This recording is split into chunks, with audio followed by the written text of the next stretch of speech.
banyak sekali baca literatur tentang sejarah Sayyidina Umar, tapi tidak pernah sefaham malam ini.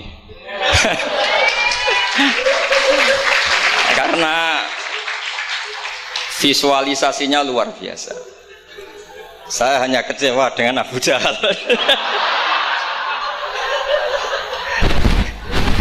Karena sopan tadi masa. Jadi itu yang agak salah kalau saya nilai aktornya itu, masa Abu Jahal sopan ngasihkan mic gitu.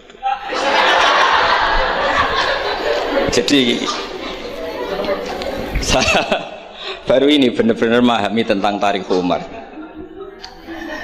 Saya mohon sama Gus Zofur untuk menerjemah semua teks-teks Arab tadi yang jadi dialek dalam drama. Saya tidak tahu apa itu tadi pakai bahasa Fusha, apa Ami, apa Suki, tidak tahu.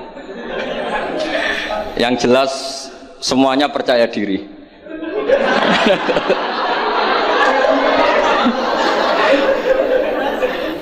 Saya itu masih ingat cerita guru saya ketika masih sekolah, masih kecil. Ada anak baru latihan bahasa Arab mufrodat. Jadi dia taunya kalau yadun itu tangan, kalau anta itu kamu. Ya kalau jalan ya saro, kalau kepala ya roksun, kalau saya ya ana. Ketika dia baru ahli mufrodat di Arab, kepalanya diusap-usap sama orang Arab. Kata si santri tadi, ya Syekh, yadun anta, saro-saro, ala roksi ana, katanya. Ya artinya sama. Jadi, ya Syekh, yaitu yadun anta berarti tangan anda, saro-saro. Terusannya itu ala roksi ana, pada kepala saya. Jadi dia belum bisa mengatakan misalnya yaduka ala roksi, tapi ya yadun anta saro-saro ala roksi ana. Nah semoga semua dialek tadi nggak termasuk kategori yang itu.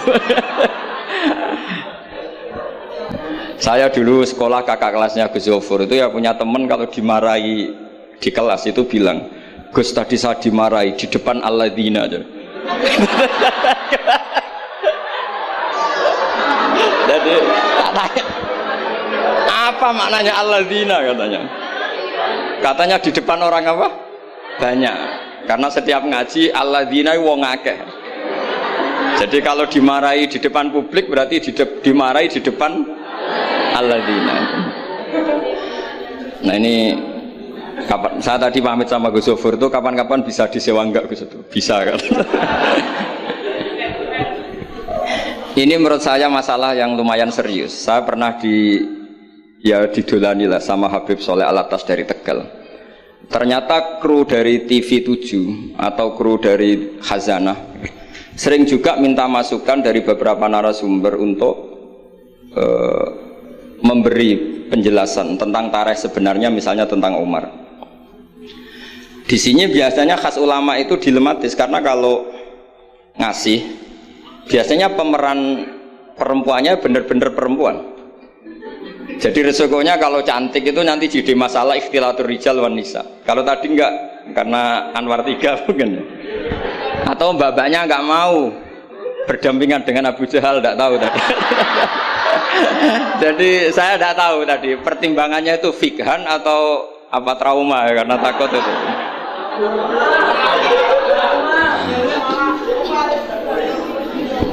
Para adik-adik santri yang saya cintai, saya bersyukur sekali karena saya biasanya nggak pernah mengacara mau itu hasanah, ini mutor ya, karena yang merintahkan guru kita yaitu Kiai Haji Agus Abdul Ghafur. Begini, saya punya usul pada anak-anak. Saya bagaimanapun sangat mencintai Pondok Al Anwar. Saya usul sama anak-anak, terutama yang putra ya, supaya tetap menghafal fikih. Jadi kalaupun ditakdir nggak bisa berbahasa Arab kayak tadi, kayak Abu Jahal dan siapa tadi, Sayyid Hamzah dan sebagainya, setidaknya menghafal ahkam fikih, al-ahkam al-fikih. Jadi saya mohon muhafadzahnya itu tidak hanya Quran lafdzon wa tilawatan, tapi menghafal ahkam. Ini penting sekali karena kelebihan kita di kampus. Ini pengalaman saya kerja di kampus. Keunggulan kita adalah kita ini hafal kepastian hukum fikih.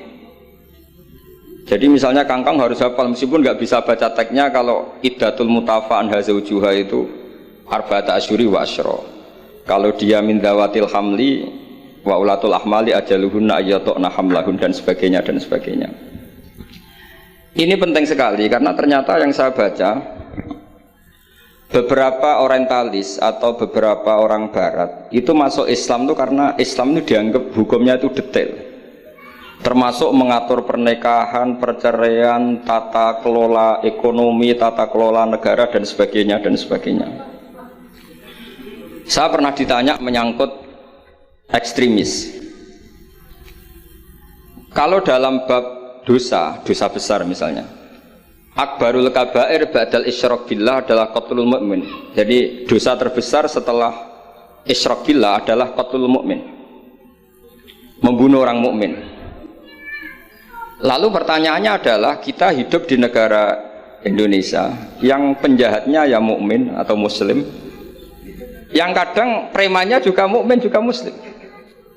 Lalu kalau kita membela diri duel gitu dengan penjahat, lalu kita akhirnya membunuh si penjahat tadi, apakah masuk ayat wa may yaqtul mu'mina muta'ammidan karena dia orang mukmin? Jawabannya adalah kitab fikih itu menyediakan bab namanya kitabus siyal, bahwa mangkutila duna mali fahuwa syahid, mangkutila duna ahli fahuwa syahid. Orang yang duel dengan penjahat kemudian dia mati adalah dia mati syahid, dan dia kalau terpaksa membunuh tentu ada aturan-aturannya ya, dengan tartib yang ditentukan di kitab-kitab fikih. Itu penjahatnya damnya itu muhaddar, sehingga dia tidak kena kisos si sahibul bait tadi yang punya rumah tadi.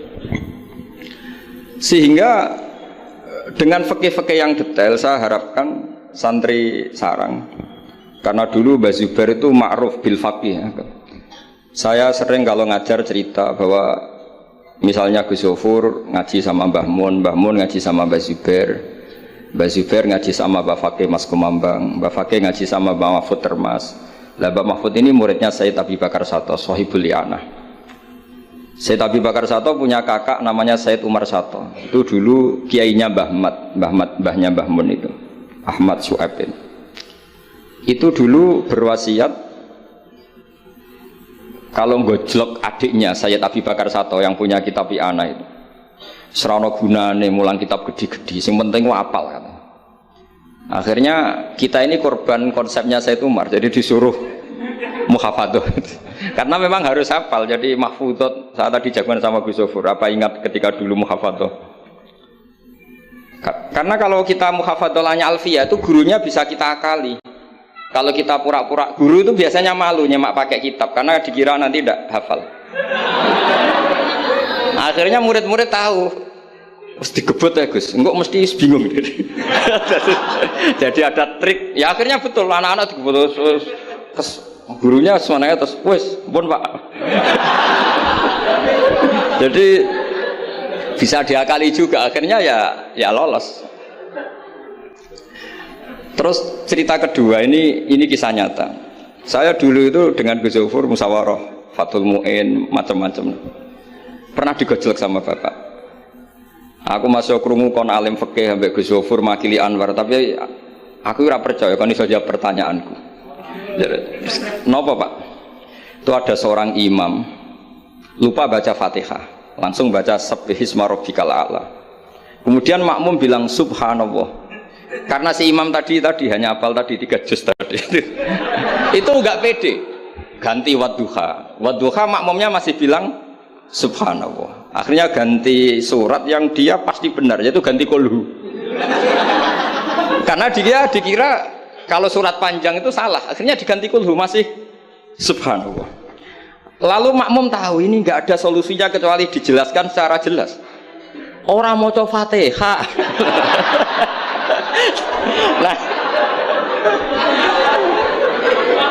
Lah itu fikih kita. Makanya saya berharap nanti Gus Zofur juga ngarang fikih yang seperti ini. Apakah yang seperti itu membatalkan sholatnya makmum? Karena darurat. Hanya subhanallah nggak memahamkan.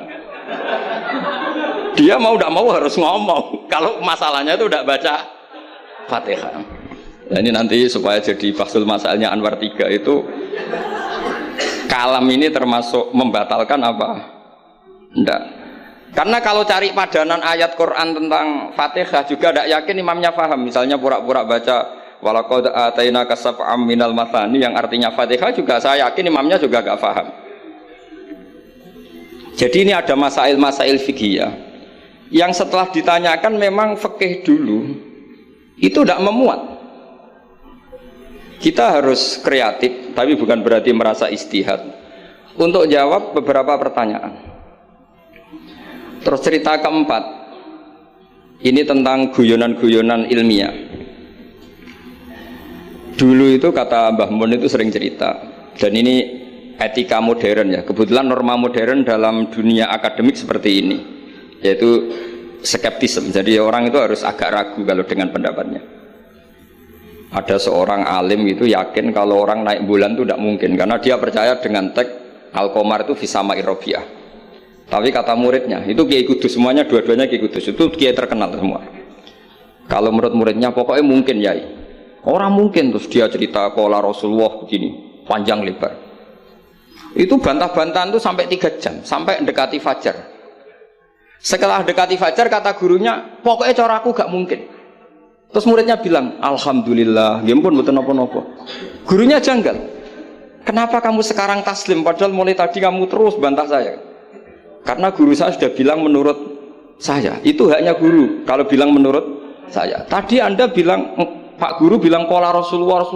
Itu Rasulullah itu milik kita semua. Jangan-jangan tafsir guru salah. Makanya saya bantah terus. Jadi itu unik. Tapi kalau sudah menurut saya ya sudah itu menurut guru. Kalau tapi bilang kalau qala Rasulullah gini-gini bisa saja guru salah dalam menafsirkan qala Rasulullah. Ini penting sekali dalam ulumul Quran. Saya yakin Gus Zofur lebih tahu. Misalnya begini, saya sering kali digugat oleh para saintis, Pak Bahak, dalam proses embriologi itu tidak ada min alakir segumpal darah. Yang ada dalam embriologi itu alak itu ya semacam zigot yang nempel di dinding rahim. Kemudian itu yang nanti jadi janin. Kalau segumpal darah ya orang keguguran katanya. Nah, terus saya tanya, apa ada di Quran itu segumpal darah? Kata dia ada min alakin. Saya bilang, saya ini hafal Quran, tidak ada kata segumpal darah. Kalau min alakin ada kata saya gitu. Terus, tapi kata kiai-kiai itu begitu apa? Ya tapi tetap Qurannya itu min alakin, bukan segumpal darah. Yang ada segumpal darah itu terjemahannya, bukan Qurannya kata saya gitu. Ini penting saya utarakan. Nanti kalau terbukti secara sains bahwa nggak ada proses embriologi itu segumpal darah, itu yang salah bukan Qurannya, tapi kita yang mengartikan bahwa alakin itu segumpal darah. Sehingga kalau kamu mengartikan alakin segumpal darah, kamu harus bilang ini menurut saya, bukan menurut Allah dan Rasul. Nanti kalau kamu bilang segumpal darah menurut Allah dan Rasul, berarti kalau penelitiannya salah, yang salah Allah dan Rasul. Meskipun tentu sesuai ilmu balaghah bisa saja min alakin benar-benar maknanya segumpal darah, karena untuk litahjin atau untuk litakbeh supaya manusia tidak sombong, diceritakan dia diciptakan sejenis segumpal apa? Darah, bukan harus materinya dari segumpal darah tapi sejenis itu. Ya untuk supaya manusia tidak sombong. Bisa saja kalau secara balaghah demikian. Ini kembali ke Umar tadi, saya ketika melihat drama Umar tuh, Sayyidina Umar itu berkali-kali punya pendapat. Karena beliau tuh sering solid, sering akurat, sampai penggemar beliau mengintikan hadza mar'a Allah wa ra'a Umar. Hadza mar'a Allah wa ra'a Umar. Ini pendapat Allah dan pendapat Umar. Sampai Sayyidina Umar marah besar, la taqulu hadza hukmu wa hukmu Umar, walakin qulu hadza hukmu Umar. In kana shawaban fa min Allah wa in kana khata'an fa min Umar. Kamu jangan mengatakan kalau ini pendapat Allah, tapi katakan pendapat Umar. Jadi kalau benar ya min Allah, kalau salah dari apa? Umar. Tapi sekarang banyak beberapa organisasi ekstrim yang semuanya itu di atas namakan Allah. Mungkin Gus Zofur lebih tahu, lebih ngalami. Orang itu kalau benci seseorang yang kelas nasional, wah itu sudah dihujat, dimaki-maki. Kita yang menemani mereka itu juga dihujat. Wong fasik, wong keliru kok dikancani gitu. Karena pikiran fikihnya adalah kita harus tafrik bainal haqqi wa bainal batil. Harus jelas ada demarkasi mana hak, mana apa? Batin. Itu fikih yang sementara kita pelajari. Sehingga mungkin orang enggak apa ya istilahnya akan menyalahkan lah saat kita bertemanan dengan orang yang macam-macam di Jakarta, apalagi orang liberal macam-macam. Tapi kalau sampean ngaji lagi di atas itu, misalnya belajar ilmu tasawuf, kita diajar ya kan, kalau kamu berteman sama orang dolim, ma tadri madza yuhtamu bih. Orang dolim itu kamu pun tidak tahu madza yuhtamu bih. Jangan-jangan dia yuhtamu bi husnil khotimah. Kamu juga nggak pernah tahu madza tuhtam. Apa kamu nanti tuhtam bi husnil khotimah apa suil khotimah. Sehingga orang-orang tasawuf itu melihat orang dolim ya tetap hormat. Karena tidak tahu nanti akibatnya jangan-jangan dia husnul khotimah. Kita yang suul khotimah. Ini penting bagi anak-anak Anwar 3, murid-murid Ghazofur, sehingga orang-orang alim itu harus kamu beri ruang meskipun secara zahir berteman orang-orang yang macam-macam. Karena itu ada ilmunya. Kita tidak ngambil sikap itu ada ilmunya. Makanya di kitab Bidayatul Hidayah, beberapa kitab tasawuf diterangkan, kalau kamu melihat orang fasik, jangan-jangan yuhtamu bi husnil khotimah. Kamu ndak. Kita ingat cerita Wahsy. Wahsy itu orang yang dilaknati Rasulullah karena qatilu Hamzah. Ketika Nabi aksara min la'nil kuffar, malah nazala qaulu ta'ala laisa laka minal amri apa? Syai'un aw yatuba alaihi. Dalam surat Ahzab ketika Allah mensifati orang munafik, itu masih ada kata wa yu'adzibal munafiqina insya'a. Masih ada kata aw yatuba alaihi. Kemungkinan orang munafik adalah Allah menyiksa mereka insya'a atau memberi tobat. Sehingga banyak ulama, terutama guru kita Syekhina Kiai Maimun Zubair, itu berteman orang macam-macam nggak masalah. Dan kadang-kadang banyak menimbulkan kekecewaan. Ini nanti nggak ada tafrik bainal haqqi wa bainal batil. Nah, saya akan menjelaskan di sini bahwa itu ada ilmunya. Ada ilmunya. Banyak orang sing la'anahu Rasulullah. Bahkan da'a alaihi Rasulullah kayak Wahsy, kayak Khalid bin Walid. Kaifa yuflihu qaumun fa'alu bi'aihim hakadha. Zaman itu binabihim hakadha. Yaitu ketika Rasulullah perang Uhud itu syujja wajhuh wa kusirat rubaiyatu wa udmiyat lisatu. Ketika Nabi babak belur wajahnya, kata beliau kaifa yuflihu qaumun fa'alu binabihim hakadha. Tapi apa yang terjadi? Justru Khalid bin Walid itu masuk Islam. Wahsy qatilu Hamzah juga masuk Islam. Sehingga saya meskipun punya sikap, tentu saya sebagai orang punya pilihan gaya hidup. Mungkin saya nggak akrab lah kalau sama misalnya Mas Nusron gitu. Tapi kalau Ghazofur akrab. Tapi saya menghormati, itu pasti ada ilmunya. Saya jaga jarak ya ada ilmunya. Ghazofur berteman juga ada ilmunya. Nah, ini yang saya harapkan dari Anwar 3. Mohon ilmu ini diperkuat. Karena basis terkuat peradaban adalah ilmu. Ilmu menyediakan segalanya. Saya masih ingat Gus Mek Peloso itu akrab sama bapak saya karena beliau senang semaan. Kebetulan pendiri semaan Jantiko itu bapak sama Gus Mek. Jamiyah anti koler dulu awalnya. Selama-lama diganti Mantap, terus di era putra-putranya diganti Dzikrul Ghafilin. Itu kalau jagungan sama bapak itu beliau bilang intinya begini. Iya, nahi mungkar, kenal era gelem kok nahi mungkar. Oleh proses piye, oleh tarbiyah piye kenal era gelem. Meskipun tentu anak-anak tidak saya sarankan seperti Gus Mek, karena jadab Anda tidak mesti sukses kayak Gus Mek. Itu kan resiko. Karena untuk sukses itu butuh keramat, butuh macam-macam lah. Kalau sampean latihan gitu pasti ditangkap keamanan itu. Nah, itu karena itu masalah gitu kalau di pondok masalah. Tapi apapun itu kita punya cukup khazanah ilmiah untuk melihat itu. Saya berkali-kali kalau acara di Pondok Hajan sering bilang berteman orang fasik itu tidak boleh. Wa in kana dasarin fajan ibu suratan. Kalau berteman orang fasik itu nggak boleh karena nanti ketularan fasik. Tapi kalau dibalik, pertanyaannya dibalik. Mbah niki membina orang fasik. Dan diantara membina tentu prosesnya itu berkawan macam-macam. Kalau dibalik itu menjadi haram apa halal? Bukan dibahasakan berteman orang fasik, tapi membina orang fasik. Ini penting saya utarakan karena khazanah kita itu banyak. Saya berharap ulumul Quran di sini sampai yang seperti itu. Saya beberapa kali belajar kitab Hayatus Sahabah. Di situ ada satu aplikasi Ahkam Al-Quran, baik yang fiqhul dakwah maupun fiqhul ahkam. Saya di situ yang paling saya kenang adalah cerita-cerita misalnya termasuk yang dikutip Habib Zain bin Semit dalam kitab Al-Manhajus Sawi.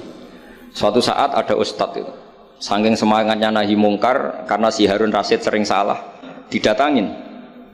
Kata si ustadz tadi, inni nasihun lak famusyaddidun alika fala tajidanna fi nafsika aliyya syai'an. Saya akan memberi nasihat Anda tapi saya agak ekstrim, agak keras. Mohon kamu jangan tersinggung, Anda jangan tersinggung. Anda ya Amirul Mukminin jangan tersinggung. Tapi apa kata Amirul Mukminin Harun Ar-Rasyid? Uskut ya jahil. Kamu ustadz bodoh kata. Terus fa inna Allaha ta'ala qad arsala man huwa khairun minka ila man huwa syarrun minni. Ini saya terpaksa bahasa Arab karena tadi takut kalah sama Abu Jahal tadi. Jadi ini mohon sekali ini kompetisi. Jadi kalau Abu Jahal saja bisa bahasa Arab, masa saya kiai tidak bisa bahasa Arab. Jadi saya tadi itu ya kan di Abu Jahal saja bisa bahasa Arab. Fasih lagi tadi. Yang saya kecewa dia sopan ngasihkan mic tadi. Duduknya sudah benar gak sopan tadi kok. Sudah benar jadi memerankan Abu Jahal memang harus gak sopan. Tapi semoga berakhir nanti diteruskan jadi Abu Jahal repot. Nah ini kata Harun Ar-Rasyid, Inna Allaha ta'ala qad arsala man huwa khairum minka ila man huwa syarrun minni. Wa ma'a dzalika qala ta'ala faqula lahu qawlan layyinan la'allahu yatadzakkaru aw yakhsha. Tentu kita tahu Allah mengutus Musa dan Harun atau Musa saja yang populer. Musa itu man huwa khairun minka, tentu Musa itu lebih baik ketimbang Anda. Ila man huwa syarrun minni, tentu Fir'aun itu lebih buruk ketimbang saya. Itu saja masih ada aturan faqula lahu qaulal layyinan. Kamu harus ngomong yang halus. Kok kamu dakwai saya mau pakai kasar? Akhirnya si Fasakata tadi yang gurunya langsung ustadz, yang ustadz tadi langsung diam dan ngakui kalau Harun Ar-Rasyid lebih alim ketimbang dia. Nah saya harapkan nanti ulumul Quran di setai 3 itu tidak sekedar mengenali mufrodat, tapi mengenali makna terjemah, juga makna yang bisa disimpulkan dari ayat-ayat Qur'aniyah. Sehingga nanti keyakinan saya ya, apapun berubahnya zaman, nanti Quran itu tetap bisa dibaca kalau cara maknani seperti itu.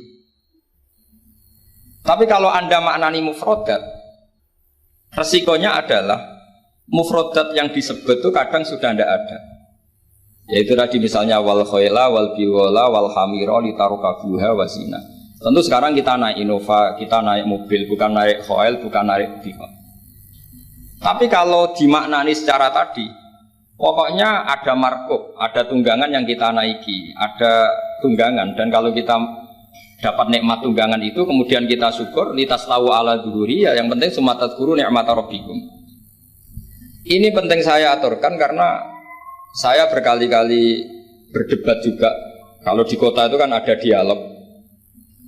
Bahkan ini mungkin Gus Zofur lebih tahu ya. Saya pernah di UII itu pernah disurati sama Majelis Mujahidin Indonesia. Di situ diterangkan kalau sekian terjemahan Kemenak itu salah sekian, miliknya UI salah sekian. Di antara yang diundang itu saya dianggap makili UII. Tapi apa yang terjadi? Mereka itu karena maknani itu pakai mufrodat, tidak mau pakai ilmu balaghah, tidak mau pakai analisis-analisis yang harusnya terjadi dalam ulumul Quran. Saya punya contoh demikian. Saya sering belajar kitab namanya kitab Ar-Risalah, karangannya Imam Syafi'i ketika sering surat-suratan sama Abdurrahman bin Mahdi. Kata Imam Syafi'i, Quran itu lisanul Arabi, dan lisanul Arabi itu awsa'ul lisanan, lisan yang paling luas. Sehingga ketika beliau ditanya, kenapa Anda mewajibkan tolabul ma', mencari air, ketika orang harus tayamum di perjalanan? Terus Imam Syafi'i menjawab, falam tajidu ma'an, kemudian kalian tidak menemukan air, itu baru fatayammamu sha'idan thayyiban. Beliau dengan enteng mengatakan, la yuqalu liman lam yatlub lam yajid. Orang yang belum pernah mencari tentu tidak bisa dikatakan tidak menemukan, tapi tidak tahu namanya. Jadi kalau dikatakan tidak menemukan, pasti ba'da sabqit tolab, setelah mencari. Kalau belum mencari kok mestinya tidak tahu, bukan bisa dibahasakan tidak menemukan. Nah saya berharap anak-anak ini karena ditunggui Mbah Mun yang ma'ruf dengan tafsirnya Gus Zofur. Karena Mbah Mun itu murid Said Alawi. Said Alawi punya karangan Takrirat Faidul Khobir yang dikarang Said Alawi dengan Habib Abdurrahman Al-Musawa kalau nggak salah. Yang nyarain agamanya Syekh Zamzami. Dulu saya belajar itu juga sama Gus Zofur karena dulu yang ngajar Mbah Mun sendiri. Saya juga sering menerima keluhannya Gus Zofur di Jakarta, di mana-mana orang analisis Quran itu tidak pakai ilmu balaghah. Ini repot sekali. Karena kalau kita tidak pakai balaghah maka al-adat yufidul hasra. Kalau dalam kaidah usul fikih al-adat la yufidul hasra. Ketika Allah pakai kata hitungan itu belum pasti hasr. Jadi taruh saja misalnya begini, ini yang kisah nyata dalam hadis sahih. Ketika Rasulullah itu memintakan maaf sama orang munafik, terus kata Allah mengingatkan intastaghfir lahum sab'ina marratan fala yaghfirullahu lahum. Kata Nabi, jika 70 tidak bisa dimaafkan, wa sa'azidu ala sab'in. Ya sudah, saya tambahi lebih dari 70. Ternyata sama Allah didhawuhi, maksudnya tidak gitu. Kamu mintakan ampun untuk orang munafik maupun tidak, sama-sama tidak, saya ampuni. Sehingga terus ada kaidah al-adat la yufidul hasr. Ini penting dalam ulumul hadis atau ulum usul fikih. Karena kalau nuruti adat, Nabi sering dawuh misalnya man shallal bardan dakhalal jannah. Orang yang sholat pada waktu dua dingin yaitu subuh dan asar dakhalal. Terus kamu mau tidak sholat zuhur misalnya dan sebagainya dan sebagainya. Nabi sering menyebut kebenaran misalnya kebaikan adalah ini. Terus kamu tidak akan melakukan kebaikan yang lain, tentu tidak mungkin. Ini masalah-masalah yang menurut saya serius semenjak ada banyak ormas-ormas yang sidik-sidik katanya kembali ke Quran dan apa? Hadis. Itu tapi kalau guyonannya orang-orang pesantren, ya kamu saja yang kembali. Karena keluar Anda terlalu jauh. Kalau kita tidak perlu kembali, wong sudah di dalam katanya. Yang keluyuran kemana-mana kan kamu. Kalau kita tidak pernah kemana-mana. Jadi ngapain kita yang kembali? Anda saja yang apa? Kembali. Jadi ini penting ya, penting sekali. Karena pengalaman saya di Jogja, pengalaman saya di Jakarta ketemu orang macam-macam itu, memang pernah ya di Jakarta pernah ada satu acara. Ya acara seperti ini. Itu yang datang seorang kiai yang ya biasa pakai sarung, ada yang pakai celana. Itu pas mulai pegang mic ada separuh hadirin keluar. Alasannya gampang. Belum enggak pakai sunnah Rasul. Karena kiainya enggak cingkrang. Itu sudah keluar separuh. Ketika saya ditanya, Pak, kenapa Anda masih mendengarkan mereka? Mereka tidak mengikuti sunnah Rasul, mereka tidak cingkrang. Kata saya gini, Rasulullah itu hafal Quran dan saya kebetulan saya hafal, jadi saya sudah mengikuti sunnah Rasul. Jadi kalau Anda ingin sunnah Rasul kayak saya harus hafal Quran. Kalau motong celana itu gampang kata saya. Kalau motong celana itu gampang kata saya. Itu kan murah sekali dan mudah. Itu mikir dia, ternyata mereka bilang sunnah Rasul itu hanya jenggot, cingkrang, wayoh bila ada tambahnya itu. itu. Lah ini saya tantang anak-anak Anwar 3 supaya mengikuti sunnah Rasul yang keren, yang tantangannya berat, yaitu hafal berapa Gus tadi 3 juz itu. Itu saya tuh sering protes sama anak-anak. Itu nanti kalau ketemu malaikat Jibril, Anda dianggap mengikhtisar Quran. Masa Quran 30 juz jadi 3 juz. Itu kan kayak kitab Mukhtasar Jiddan, jadi dari kitab besar terus diringkas. Saya tidak bisa bayangkan kalau Anda nanti ditanya malaikat Jibril, kenapa Quran saya turunkan 30 juz jadi 3 juz. Ya tapi karena ya itu tadi, karena saya yakin Gus Zofur orang alim itu tadi kaidahnya itu malayudroku kullu layudroku kullu. Kalau nggak bisa semua jangan sama sekali. Ini sekedar pengalaman untuk anak-anak. Kalau di pondok Quran itu sampai dari sekolah itu buatan berani, karena dikira kayak sudah sampai 30 juz. Memang pondok Quran itu unik. Anak-anak itu bisa lanya 2 juz 12, juz 13, tapi juz amma itu tidak hafal. Karena ketika menghafalkan itu tidak kober ngapalkan yang juz amma. Memang hafal betul juz 7, juz 8, tapi juz amma kadang tidak bisa, wadduha kadang tidak bisa.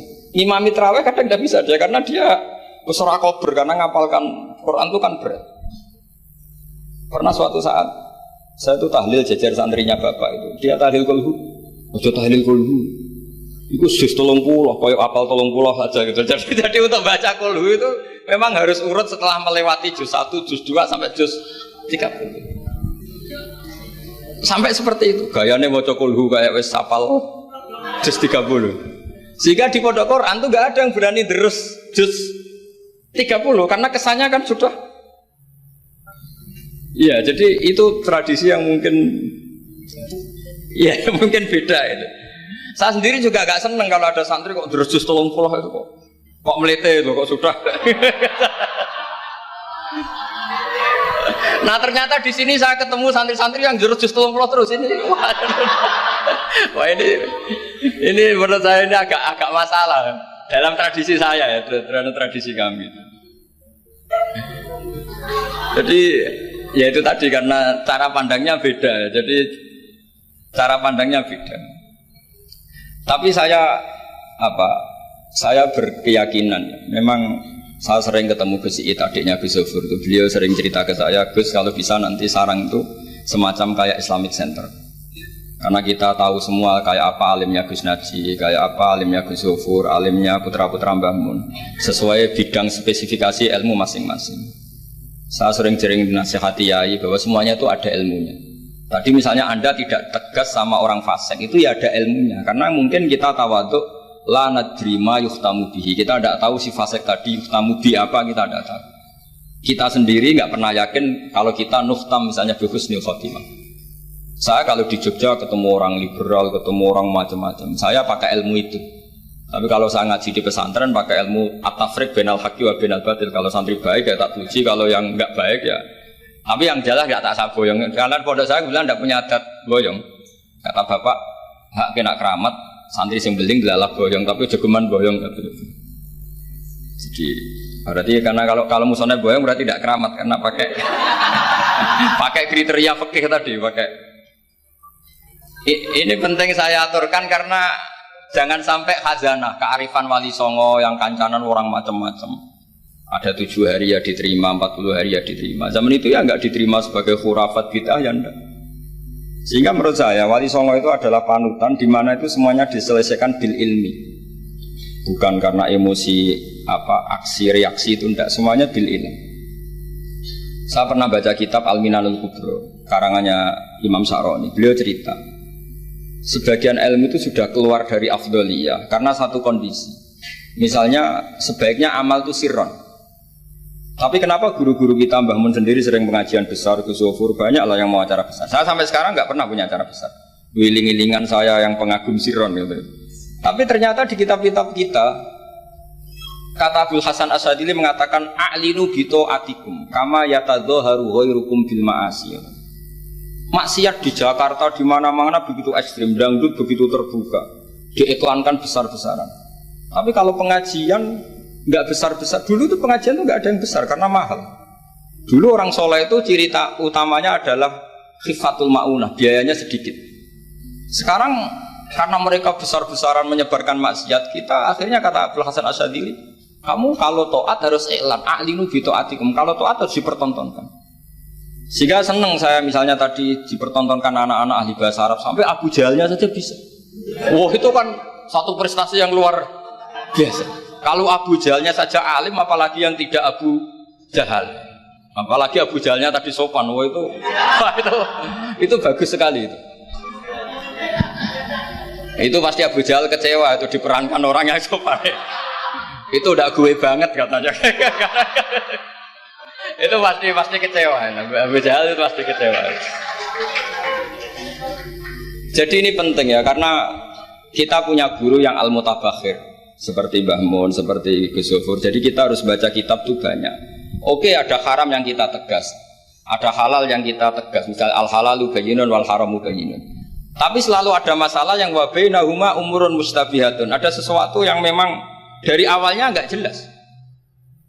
Kalau sesuatu itu tidak jelas, kita harus bersikap nggak jelas. Jangan sesuatunya nggak jelas, kita sikapnya jelas. Ini penting kolaborakan karena sekarang tuh orang banyak yang ekstrim dengan dalih ilmu. Kadang dengan dalih qala Allahu taala qala Rasulullah. Itu pesannya Sayyidina Umar. Kalau bisa jangan, karena makna yang tasreh, makna yang eksplisit, makna yang sorry seperti itu, jangan-jangan subjektivitas Anda. Seperti tadi si Ustadz tadi, ketika dia tegas, dia seakan-akan bawa mandat Tuhan, kalau saya harus ulil haqqa walau kana murron, misalnya seperti itu. Tapi setelah diingatkan Harun ar-Rasyid bahwa Musa yang termasuk afdalul khalqi tentu, termasuk orang-orang pilihan, ternyata masih disuruh sopan hanya kepada siapa? Fir'aun, yang jelas toh. Ini pelajaran bagi kita, makanya saya ketika datang di acara Mbak Najwa itu, mungkin yang saya agak beda. Itu kalau Pak Quraisy Shihab, kata Mbak Najwa itu kan kalau cerita nulis buku katanya kami, karena takut kalau bilang saya tidak mewakili guru-gurunya, tidak mewakili ulama-ulama dulu. Tapi kalau anak-anak Anwar 3 tidak harus seperti itu, boleh nggak apa-apa kata saya. Ya gani nak salah itu, sing salah sampai antok itu. Itu kalau musonep ngarang kitab bilang kami, itu Gus Gofur ke bawah nanti. Jadi saya itu dalam konteks itu tidak sependapat. Karena resikonya tinggi sekali itu. Misalnya ngarang bahasa Arab bilang kami jebule tadi yadun anta saro-saro ala rosi anak itu kan. Itu fatal sekali. Terus ini yang terakhir, karena saya tabarruk sama para sahabat. Ketika tahun kedua, tadi Gus Gofur menyinggung perang Badar. Ketika tahun kedua itu baru kedua dari Hijriah, itu para sahabat itu sudah banyak yang hafal Quran dan paham, padahal baru tahun kedua. Yaitu yang bawa itu Mus'ab bin Umar. Itu ketika Rasulullah mau perang Badar dan istasyar, meminta musyawarah sama orang-orang Ansor, istasyarul Ansor. Karena orang Ansor itu hanya punya kompensasi, jika engkau ya Rasulullah ke Madinah, Yasrib dulu, maka kita akan melindungi engkau sebagaimana kita melindungi nisa'ana wa abna'ana. Tapi masalahnya perang Badar itu Rasulullah harus keluar dari Madinah. Rasulullah sehingga khawatir jangan-jangan orang Ansor tidak berkomitmen dengan perjanjian itu, karena itu di luar apa? Perjanjian, karena sudah keluar dari Madinah. Ketika istasyarul Ansor, apa kata itu? Mikdad bin Aswad, ada yang nulis Mikdad bin Amr, karena bapaknya namanya Amr, cuma dia masyhur disebut Mikdad bin Aswad. Ada rawi yang mengatakan itu Sa'd bin Mu'adz, tapi yang jelas itu Mikdad bin Aswad. Ini ingat ya, tahun kedua dari Hijriyah. Apa kata Mikdad? La naqulu laka kama qalat Banu Israil fadhhab anta wa rabbuka faqatila inna hauna qa'idun walakin idhhab anta wa rabbuka faqatila inna ma'akuma muqatilun. Ya Rasulullah, kamu jangan khawatir kalau kita ini pecundang kayak orang Bani Israel. Orang Bani Israel itu kurang ajar sekali. Mereka yakin kalau Musa itu orang hebat, dan tentu Allah adalah zat yang super, ala kulli syai'in qadir. Kalau Allah itu superior, kemudian kamu kenapa susah-susah ngajak kita? Buat jenengan sama Allah datang ngelawan Jababiro, tak tunggu beritanya. Nah, itu kadang-kadang santri sekarang ya kayak Bani Israel. Itu kalau ngerti kiainya keramat, misalnya Gus Gofur lari seminar keramat, terus kiai kuwi juga ora usah diaturi gitu. Jadi kadang keyakinan itu ya salah. Seperti tadi, Nabi Muhammad itu para pangeran, nak perang ora usah dibantu, kan bisa melibatkan Jibril, Israel kan selesai. Itu bisa fatal kalau seperti itu. Banyak loh kiai-kiai keramat ngeluh itu karena santrinya terlalu kultus keramat, terus santrinya orang mikir kiai ini buatan nyindir fakta gitu, terus biasa mawon. Dan terus menurut saya itu tradisi yang salah. Kalau di Sidogiri itu santri yang paling miskin pun itu misalnya akhir sana, tapi nggak perlu ditiru, Gus Gofur itu orangnya ikhlas, nggak perlu ditiru. Itu misalnya santri 100 urunan 10.000-an, 20.000-an diaturkan gurunya. Karena adat Madura itu panen jagung ya gurunya punya hak, panen apa saja ya gurunya. Itu tidak nunggu kaya. Kalau adat sana kan tidak nunggu jadi alumni, jadi kaya baru ingat kiainya. Itu kalau tepaan kiainya sudah meninggal kan terus repot gitu. Itu kata orang tadi siapa itu Mikdad bin Aswad. La naqulu laka kama qalat Banu Israil. Fadhhab anta wa rabbuka faqatila inna hauna qa'idun. Walakin idhab anta wa rabbuka faqatila inna ma'akuma muqatilun. Tapi silahkan ya Rasulullah, engkau berangkat, kita akan mengikuti engkau ikut perang. Artinya apa? Mereka bisa memahami Quran meskipun itu kisah tentang Bani Israel. Mereka tahu sindiran Quran, mental yang benar kayak apa, yang salah kayak apa. Dan itu yang ditiru kitab Fathul Mu'in. Misalnya kitab Fathul Mu'in menulis begini. Misalnya wa tusannu misalnya as-sholat binasatin atau wa yusannu nasatun di sholatin. Disunatkan kalau mau sholat itu sumringah, kelihatan happy, kelihatan senang. Wa yusannu nasatun di sholatin. Terus di penjelasannya sederhana. Fa inna Allaha ta'ala dzamma li tarikihi wa qala wa idza qamu ila sholati qamu kusal. Kalau mau sholat itu harus kelihatan sumringah, happy, kelihatan senang, isak, bronto, mau sholat, mau ketemu Allah, munajat. Karena Allah itu mengkritik, mengkritik orang yang meninggalkan nasyat. Yaitu kalau mau sholat aras-arasan. Terus beliau menyitir wa idza qamu ila sholati qamu kusal. Sehingga ketika kita baca tentang orang munafik, bukan berarti terus orang munafik di sana, kita di sini. Seakan-akan kita terbebas dari sifat orang apa? Munafik. Itu bukan da'bu ulama'ina, bukan ahwal ulama'ina. Ahwal ulama kita ketika baca Quran adalah otomatis kita memahami. Dan memahaminya itu bisa mafhum yang luar biasa kayak tadi. Kayak yang saya ceritakan tadi Harun Ar-Rasyid, kayak siapa tadi? Miqdad bin Aswad, dan kayak tadi Fathul Mu'in misalnya. Sama dengan model-model karangan Imam Ghazali. Imam Ghazali kalau ngarang kitab itu sebenarnya sederhana. Setelah kita teliti itu semuanya ya sederhana sekali. Artinya ayat yang dikutip itu sering kita baca. Tapi beliau secara indah, secara menakjubkan, itu bisa ngambil kesimpulan yang luar biasa. Saya punya kitab Mufrodat yang dikarang oleh beberapa ulama, dan beliau cerita tentang kehebatan Sayyidina Ali dalam menafsirkan Quran. Kata Sayyidina Ali, saya tidak bisa membayangkan dahsyatnya angin ketika mengobrak-ngabrik kaum Mu'ad. Karena anginnya angin balelo, katanya gak terkendali. Ya, karena Allah punya tradisi begini, kata Sayyidina Ali. Wa im min syai'in illa indana khazainuhu wa ma nunazziluhu illa biqadarin ma'lum. Segala sesuatu itu terukur dan saya turunkan juga dengan ukuran yang pas, biqadarin ma'lum. Tapi ketika Allah mensifati angin yang untuk kaum Ad disebut birikhin sorsorin atiyah. Atiyah maknanya balelo, pakai tak. Ya, pakai tak. Terus yang sebagian ayat tentang Nabi Nuh. Inna lamma taghal ma'u hamalnakum fil jariyah. Togho itu maknanya lacut. Jadi air sudah gak terkendali, kayak di luar kendali malaikat. Sudah togho, sudah balelo. Saking balelonya yang main hantam saja, kata Sayyidina Ali. Sehingga dua ayat ini menunjukkan betapa dahsyatnya banjir karena diredaksikan toghal ma'. Begitu juga betapa dasarnya angin karena disebut birihin sorsorin atiyah. Jadi yang namanya atiyah itu pakai tok ya. Ini ain tok ya. Ini yang pakai apa? Ain alif ta. Jadi dari mufrodat ini kelihatan bahwa benar-benar dahsyat. Karena Allah punya adat segalanya terukur. Ternyata di situ disebut toghornya semuanya sudah keluar dari apa? Ukuran. Ini saya mohon sekali karena anak-anak Anwar 3 ini menangi Mbah Mun, menangi Gus Zufur. Saya sendiri diminta beliau bantu ngajar di sini. Jadi saya mohon sekali karena ini banyak ya nabi al-ilmi lah, banyak sumber-sumber ilmu. Tolong sekali dimanfaatkan yang baik. Terutama anak-anak yang di muhadharah ini kajian-kajian fikihnya itu harus dihafalkan.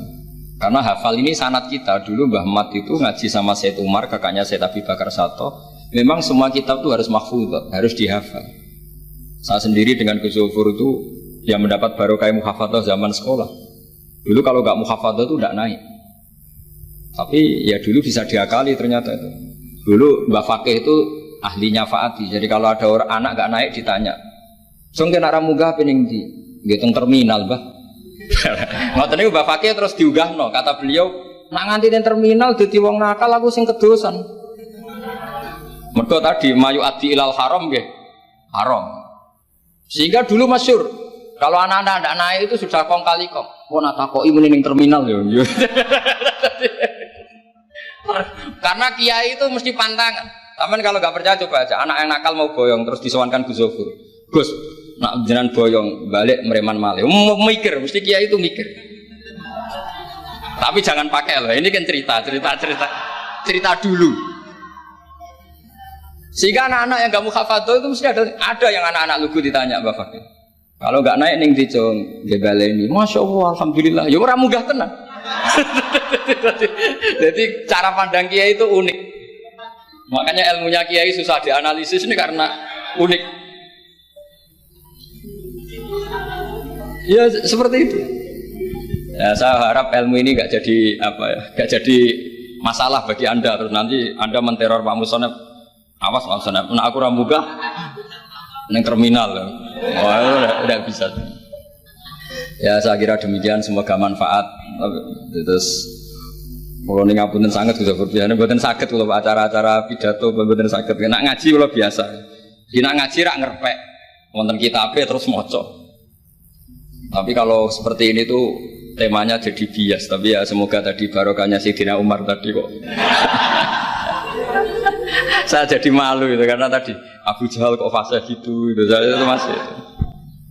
Ya monggo doa bareng-bareng ya, mugi-mugi pondok ini pondok sing mubarokan sing nafi'an ummati Rasulillah, nasihan lillahi wa li rasulihi wa li kitabi wa li aimatil muslimina wa amatihim.